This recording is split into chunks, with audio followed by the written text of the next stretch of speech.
people this morning? Right. Cool. I'm starting the prelude in just a minute. I guess.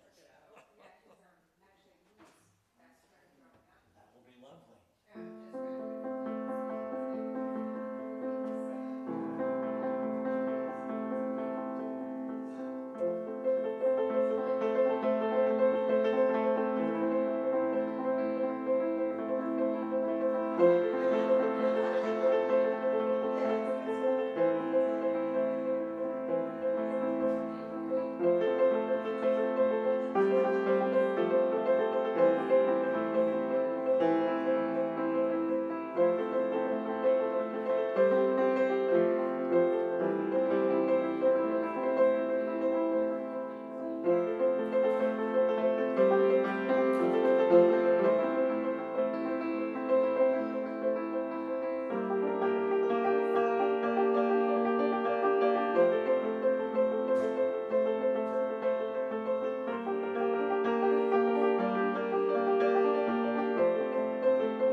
Good morning.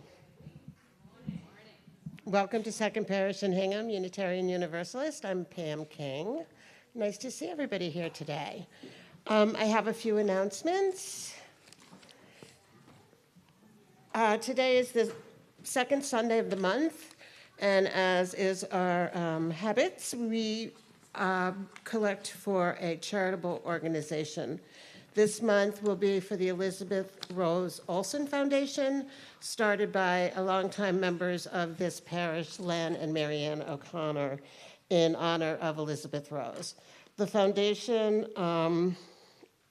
this is the 7th year we'll be donating to this, and the foundation's work provides support and resources to the residents and clients of sober houses and treatment centers, all in honor of Elizabeth Rose. This very worthy cause will help save lives and support young people's recovery from drug addiction. And that will be during our regular offering. Also, in the order of worship, you'll see a survey. Please feel free to fill it out and leave it on in a manila envelope that I left on the credenza, or you can also access it through the weekly update, where you can fill it out in Word and email it to me. If you want to be anonymous, you can drop it off here. After church today is our annual meeting. New members, please come and see what all the hype's been about. We'll have coffee first and then come back here to have the annual meeting. Stephanie will join us for that part of the day. And then our last leadership board meeting of the year will be this coming Thursday at 5 o'clock here in Cushing Hall. Any other announcements? Okay, then, let our service begin.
Good morning.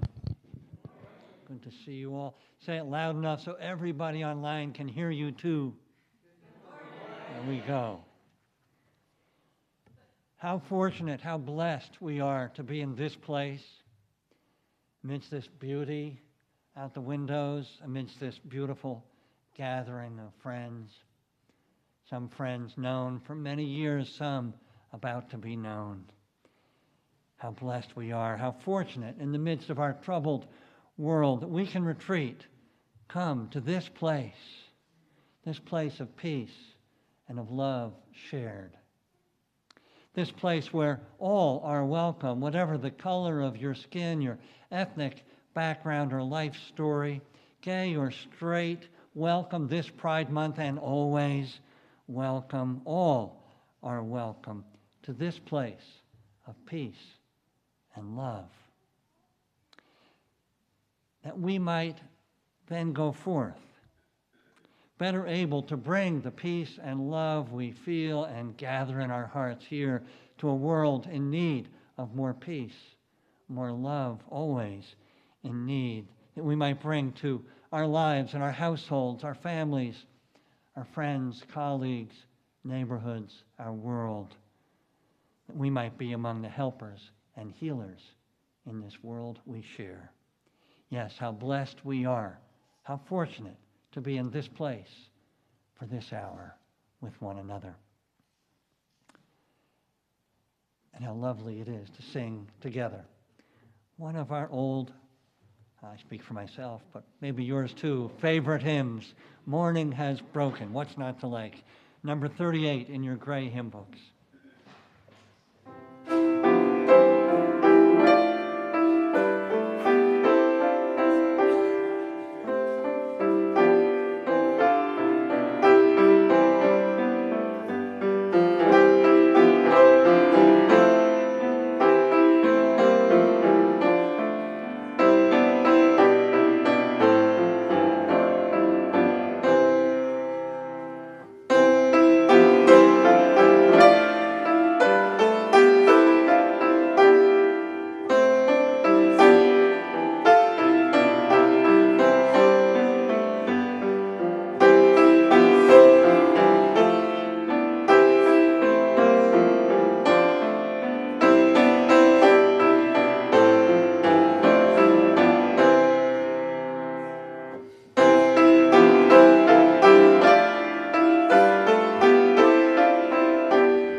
I would invite Lorette to come forward to light our chalice.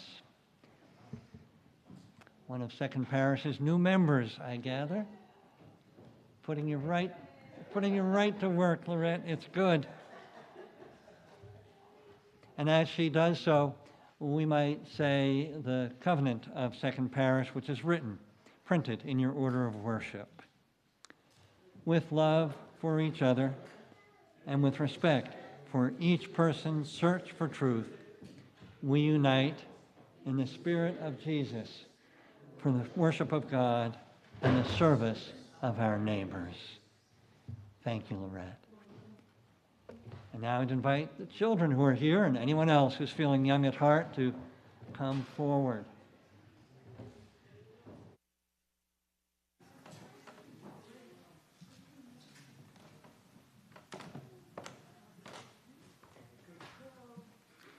Look at you all. Yes, a good crowd. There's going to be room for Sam? I don't know. Look at all this. Okay, sorry. How about you want to sit next to Molly? Here, you and I can sit together. everybody fits. It's a good problem to have, not to have enough room. So good morning, everybody. How are you? Yeah, I hope you're all good. We all have our days, one way or another. But it's raining, and there'll be more green. It's been such a green spring. It's been a beautiful spring. Don't have to pay for spring. It just comes. So summer is almost here. Those of you who are in school, you're just about finished with school. Yeah, it does feel like summer's here. It's going to get warm this week. Maybe some of you have plans for the summer. So I'm going to ask you two questions. The first one is, what are some fun things that you're planning to do or that you do other times that cost money? Because some fun things cost a little money to do, right? Any ideas? What are some fun things that might cost a little money? I might have to ask them if you don't have any ideas. Yes? All right, let me get closer so I can hear, and we'll make sure everybody can hear. Go ahead. A pool. A pool, because sometimes you pay money to get into the pool. That's right, here at the South Shore Country Club. Got to pay, and then you have lots of funny splashing around, learning to swim. Teddy? Buying stuff. Buying stuff, sure. That costs money, and maybe some fun things. You can buy a game or something like that. Costs a little money.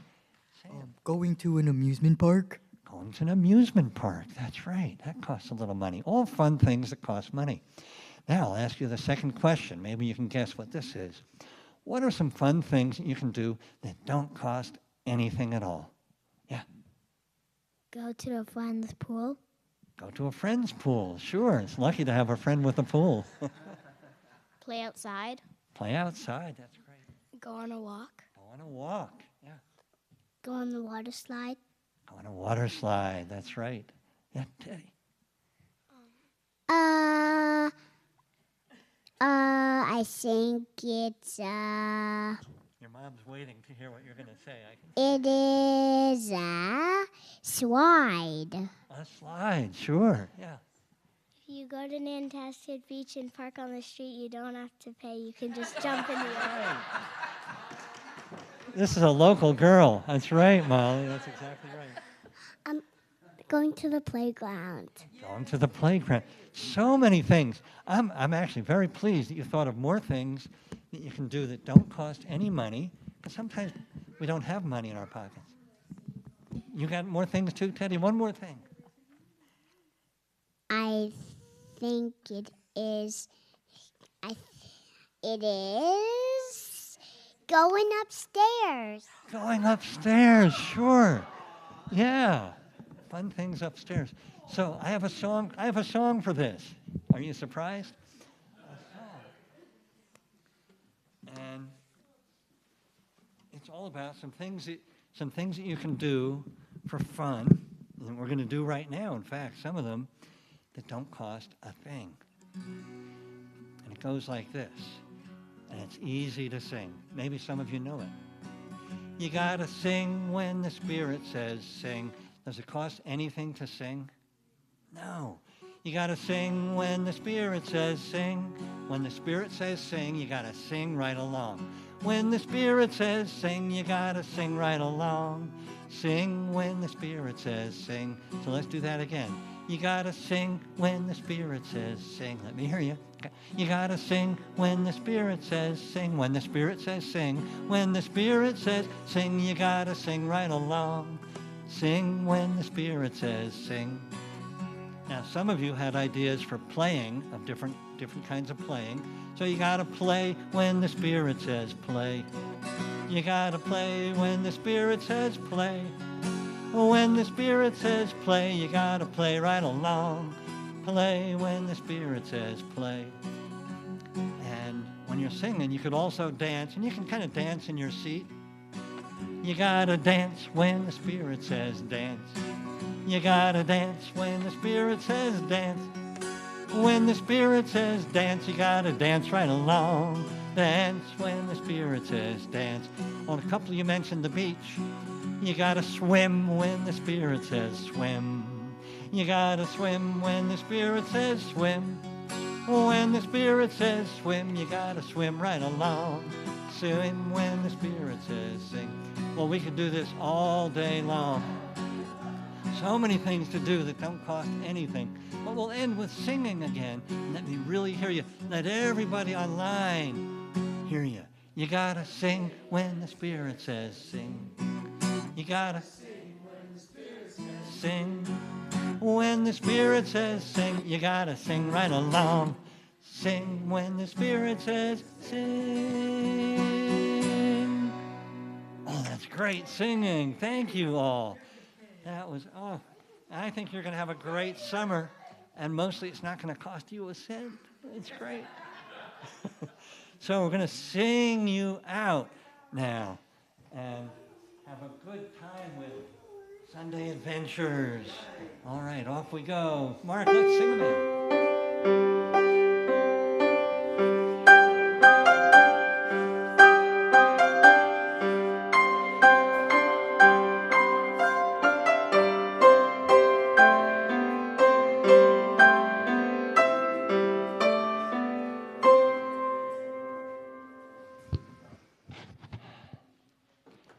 So parents of those children, remember, they had all kinds of ideas for doing things that won't cost you a cent.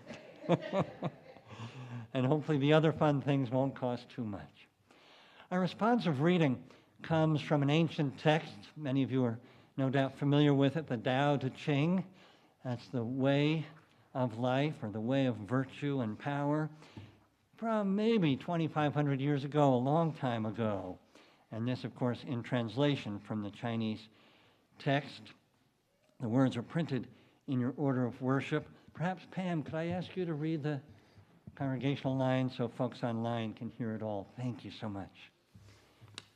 Brim, fill the bowl, it'll spill over. Keep sharpening the blade, you'll soon blunt it. Nobody can protect a house full of gold and jade. Wealth, status, pride are their own ruin. The 5 colors blind our eyes, the 5 notes deafen our ears. The 5 flavors dull our taste. Racing, chasing, hunting drives people crazy. Trying to get rich ties people in knots. So, the wise soul watches with the inner, not the outward eye. Letting that go, keeping this. May it be so.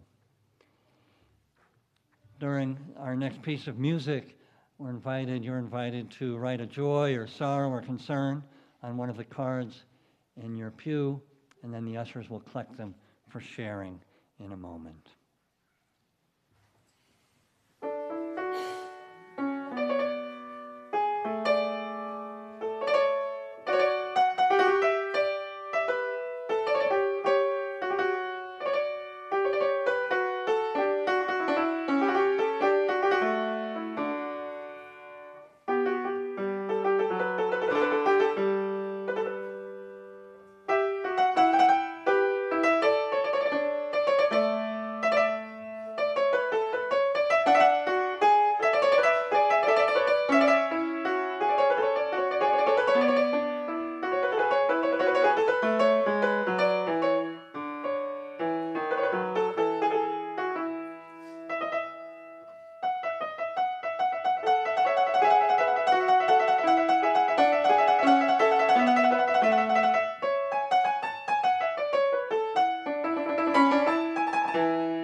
as our ushers collect the cards, to say, we love the organ, Mark, but what a lovely change of pace to hear the piano so beautifully shared this morning.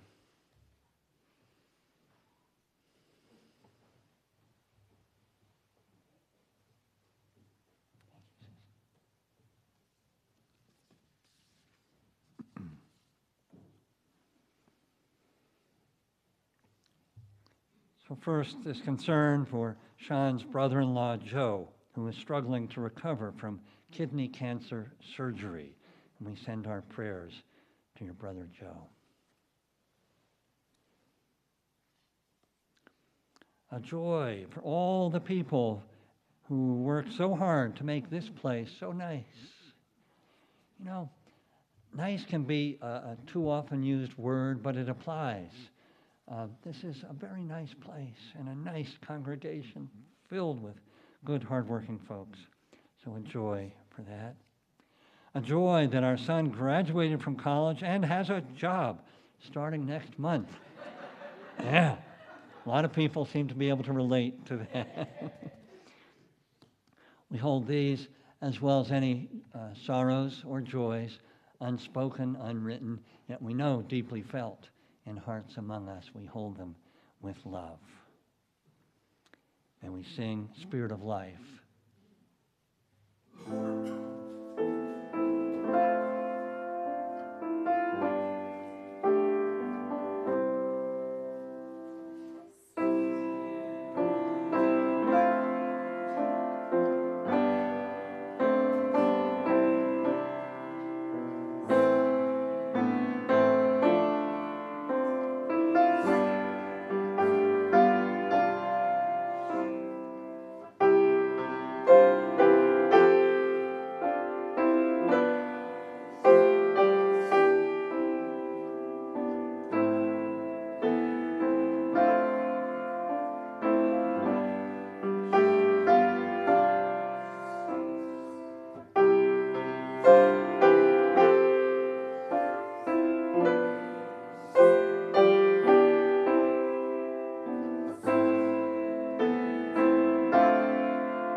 May we join in the spirit of prayer and meditation.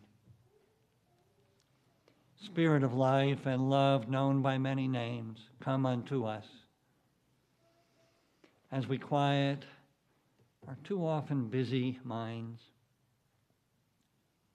as we relax any tension in our bodies, rest our spirit here in this place of friends and love and care, now, in these moments of quiet and peace. Discovering a measure of contentment simply through being present, that's all. Nothing else necessary for these moments. And then noticing the arising of the yearnings of our hearts. Yearnings, prayers. Prayers for one another, for a dear one suffering from illness or recovering from surgery. Prayers for all beings, fellow citizens, fellow beings on this earth we share. May all be well and happy, at peace, at ease.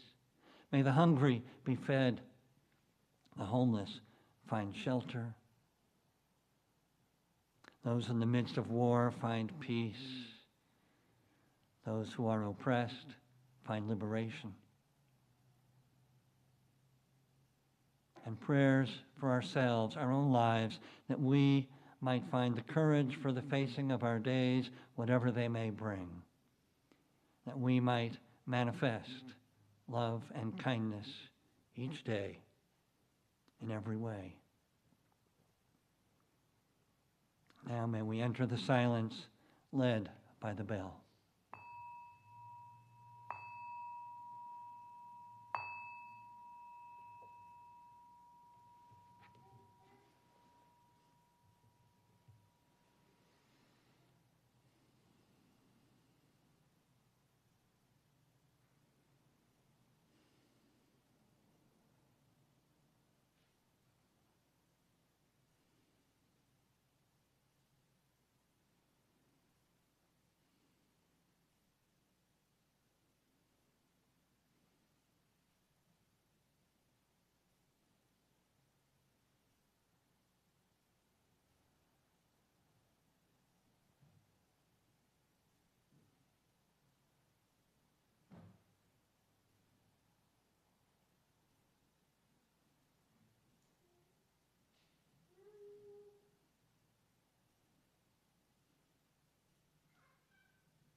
Now may we speak together the prayer of St. Francis, printed in your program.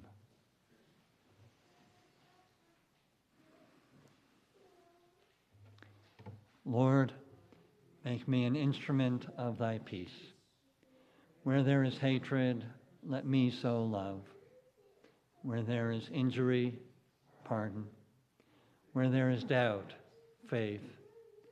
Where there is despair, hope. Where there is darkness, light. Where there is sadness, joy. O divine Master, grant that I may not so much seek to be consoled as to console, to be understood as to understand, to be loved as to love. For it is in giving that we receive. It is in pardoning that we are pardoned. It is in dying to self that we are born to eternal life. Amen. Our morning offering will now be given and received. And as you heard, this is the second Sunday outreach offering. The details are in your program for this good work, which saves lives, And we be as generous as we are able to contribute to the good work of the Rose Foundation.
We sing our doxology, rising in body or spirit.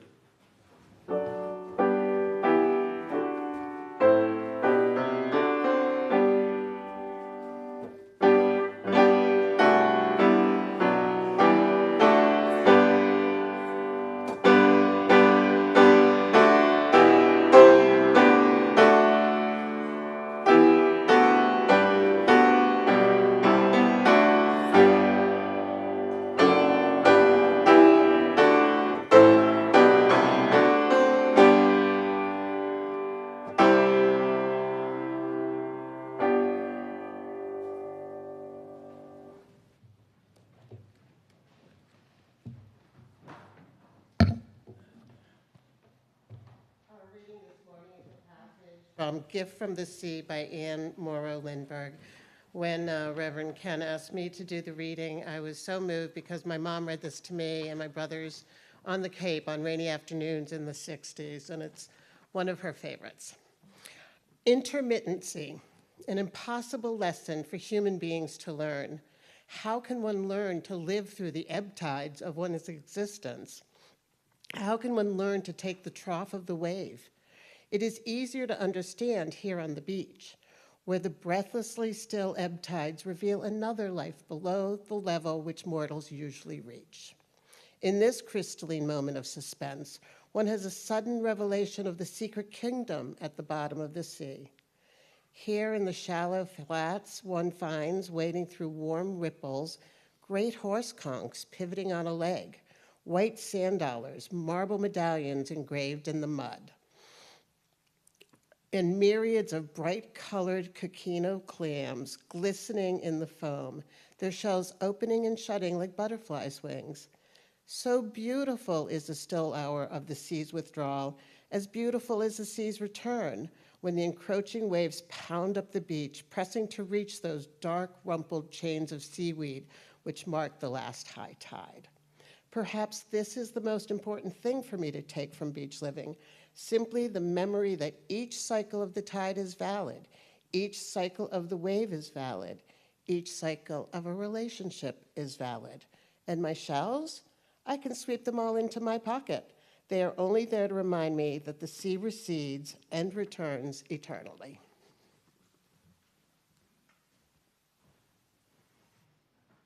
Thank you, Pam. And I mentioned to you, though my mother did not read from Gift from the Sea to us, it was one of her favorite books too, so just lovely. I'll get back to Anne Morrow Lindbergh in a little bit, but first, the song from which I drew my sermon title this morning is a song maybe 10 or a dozen years ago, sung by the singer-songwriter Mark Arelli. The song is titled August, and it begins with these words. Katydid, fiddling on a summer's eve, brown bats circling round the old house eaves. I can taste the ocean on a cool salt breeze blowing through a torn screen door. Can't believe I let the summer slip away again like watermelon juice dripping down my chin. There might be light enough for one last swim if we hurry on down to the shore. A fool would ask for more. A fool would ask for more. The song goes on in this vein and concludes in, I think, the final verse as the parents, Mark, I guess, and his wife go upstairs to just check on their little boy.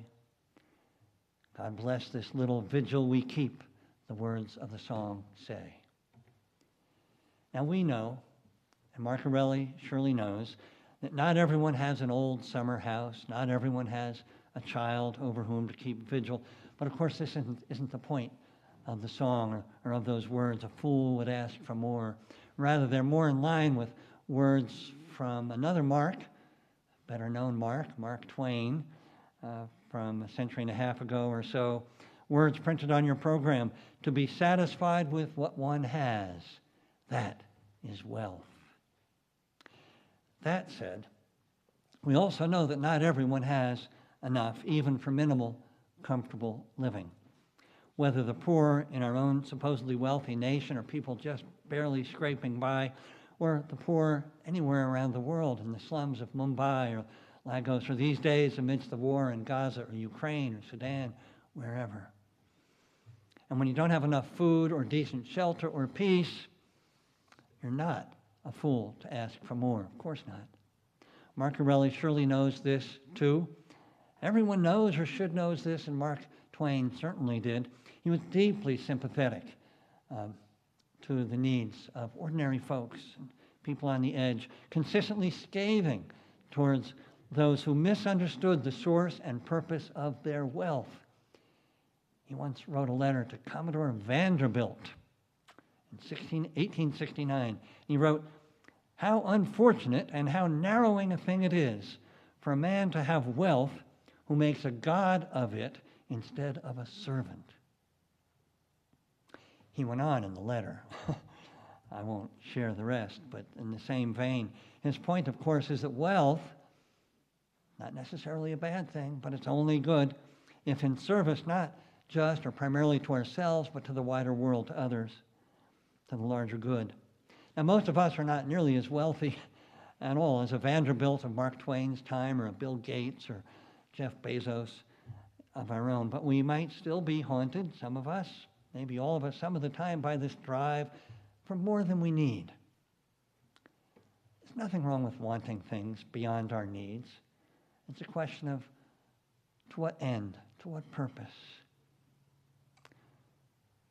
But we still are sometimes, even against our better judgment, the fools of whom Mark Aureli sang, not seeing that what we have is enough, craving more of what we don't need and don't really want, perhaps. The more that drives us out of the moment, which already contains so much, so often all that we need. Think of a moment or a time when you've felt that sort of deep soul's contentment, the feeling deep within you that you simply and only want what you have in the moment. Think of a moment or a time. Where were you? What was going on? Were you alone or were you with others?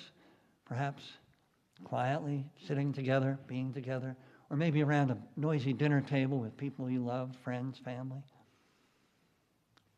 Maybe you were helping another person in some way. Maybe you were alone in nature, maybe by the sea like Anne Morrow Lindbergh. The sea is pretty close by here. Maybe in the mountains. Or maybe totally engaged in something, an activity you love, in the zone, as they say. Did the moment, as you think about it, did it feel amazingly extraordinary or wonderfully ordinary? Or maybe a little of both. Recall such a moment. What brought it about? What was going on? This feeling? Can you imagine a way of replicating it, sustaining it? A path to that sort of deep contentment within which only a fool would ask for more. Keeping in mind, not at all incidentally, that there are, of course, some things or qualities for which we would be foolish not to ask or desire for more. Love and kindness and compassion, peace and understanding in our lives, in the world, freedom from oppression and discrimination for those who are oppressed, wisdom, beauty. These things, of course, we wish for. Anne Morrow Lindbergh, as we heard, found contentment on the shore, at the shore. She described her simple experience of watching the tides ebb and flow, reminding us that the receding tide is every bit as beautiful, in some ways, more so than the tide coming in. And that she contemplated all that. As she contemplated all that change, she realized, well, it's just in the nature of things, change. Maybe it's a reminder that many of the changes in our own lives are, well, just in the nature of life. The ebbs and flows, and at some deep level are okay too, even when we know that they're not on another level. But we may begin to see, as Anne Morrow Lindbergh saw, that contentment, in any case, need not be thought of as a static thing. Now I've got it. If only nothing changes, I'll just keep this. But rather can be a contentment at peace with the ebbs and flows, the changes, with our recognition that this change is the nature of our lives, as the Taoists understood, including sometimes the hardest changes of all, as Buddhist wisdom reminds us. Illness, aging, loss, approaching death, nature of life, not easy, but the nature of things. Thinking along these lines, will we be able, I'm asking myself certainly as much as you, will we be able someday near the end of our lives, if we find ourselves in a small room, in a bed, visitors now and then, when we find that it's small only in spatial terms, but as large as the sky, as the heavens, in spiritual terms, will we be able to take enough pleasure, enough, in the flowers a friend has left by our bedside, in the visit of a friend, in the sky that we see out the windows, the leaves of green or changing colors. More likely, I expect, we'll be able to do so if we have practiced along the way to want what we have. It's not a guarantee, but I think it improves the odds for our future contentment, whatever the circumstance. And contentment may not always be the right word, but a willingness to, all right, this is how it is. I'm not going to battle against it more than I can. More likely to have that future contentment if we learn increasing measures of contentment here and now, the only moment we have, after all, if we practice knowing that a fool would ask for more. More than, for example, being in this place right now. That's pretty good. The Dalai Lama, as he left a talk, hundreds of people probably years ago, someone asked him, and he always talked about happiness, right? Everybody wants to be happy, of course. So someone asked him, Your Holiness, when were you happiest? And only taking a pause, he said, I think right now. Now that's someone who has cultivated being in the moment, right now. So all the world's spiritual traditions teach this wisdom. We heard the Tao Te Ching earlier. Also in the Tao Te Ching is this brief related thought in Ursula Le Guin's translation. Knowing enough is enough to know. Take that with you. Knowing enough is enough to know. And Jesus, of course, asserted that a rich man, well, he'd have a tough time, or she, getting to heaven, the kingdom of heaven. Heaven, maybe it's this moment, heaven. But if all you're concerned about is the gold in your vaults, or maybe just this from Thoreau, simplify, simplify. Now, if for some reason we're not entirely convinced of this wisdom, that simple appreciation of what we have, of what is a path to contentment, to happiness, then all we have to do is consider how the flip side can drive us to distraction.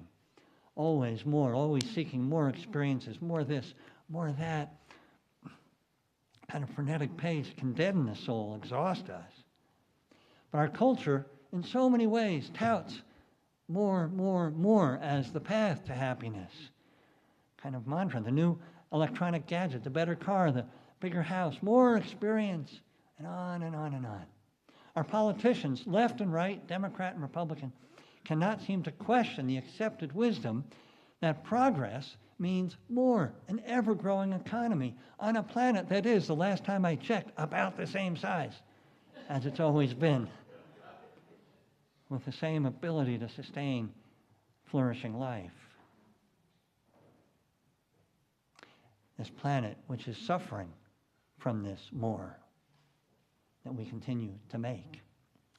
The truth of the matter really is that this kind of more than we need, is indeed the kind that a fool asks for. It is the disease of more that can kill us spiritually in our personal lives and may yet be the death of us, certainly of a flourishing planet, of a healthy, diverse, natural world as well. Wendell Berry, farmer, essayist, poet, activist on behalf of, you might say, a sane way of living, wrote years ago that we have lost a proper understanding of our place in the world, our place in life. What he reminds us used to be called the chain of being, everything related. And that in consequence, now quoting Berry, in consequence, we do not know at what point to restrain or deny ourselves. We do not know, he goes on, how ambitious to be. You see, I think he's suggesting ambition is okay, but how ambitious? We do not know how ambitious to be, what or how much we might safely desire. Again, he's saying, nothing wrong with desires, but what can we safely desire for our own well-being and the well-being around us? We do not know when or where to stop, he says. He tells a little story to illustrate this. He says, I knew a barber once who refused to give a discount to a bald client. Explaining that his artistry consisted not in the cutting off, but in the knowing when to stop. Barry says, he spoke, I think, as a true artist and a true human. Barry concluded this passage by noting that this lack of knowing when to stop is, as I've been suggesting, dangerous to us as individuals and as a society, what we like to think of as civilization. So how do we learn to know when to stop? How do we know when enough is enough to know? How do we learn to reduce our hankering for always more? How do we come to greater acceptance of the ebb and flow of the tides of our lives? How do we begin to learn to want what we already have? Might be pretty simple, really, as I expect we all know. Once we give it a moment's reflection, we just need to remember to notice the moment, what's in the moment. The day, the light, the color, the rain, the people around us, this expression, this smile or this sadness, this light that shines within our neighbor. To notice the quite astonishing miracle of being alive with each other, all part of one sacred, generative reality of cosmos, universe, great spirit, by whatever name. And though all this noticing, and through all this noticing, to realize that it is enough, that a fool would ask for more. Simple as that, if we remember to pause. And finally this, if we've managed even some of this awareness some of the time, it's not easy, really, simple but not easy. This noticing, this remembering who and where we are, our place in the chain of being, ever changing, ever miraculous. If we can learn a measure of this noticing, we might also be improving the odds on changing our personal lives towards richer contentment, as well as changing the world, better able to heal and help wherever we go, whatever we do, in whatever ways we can. In this world that does indeed already have enough, if shared, food, shelter, health care, enough, as I guess Gandhi said, not for everyone's greed, but for everyone's need. A world that certainly has enough, once we have eyes to see, hearts open, enough love, enough beauty. A world that we can help to have enough peace and justice, flourishing of all life. I think he agrees. I love that. It's been a wonderful counterpoint throughout the morning. Thank you. So may it be, and blessed be. Amen. We're going to sing again this one of our newer hymns. It has become a favorite in many of our congregations, I hope here, Blue Boat Home. Blue Boat Home, number 1064 in your soft-covered teal hymn book, 1064. And please rise in body or spirit.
So many blessings on our blue boat home. So many blessings in spite of and in the midst of so many challenges and troubles. May we know, remember the blessings in our lives, the blessings of this beautiful world, that we might turn and make of our lives a blessing to others, a blessing to life. Blessed be, and amen.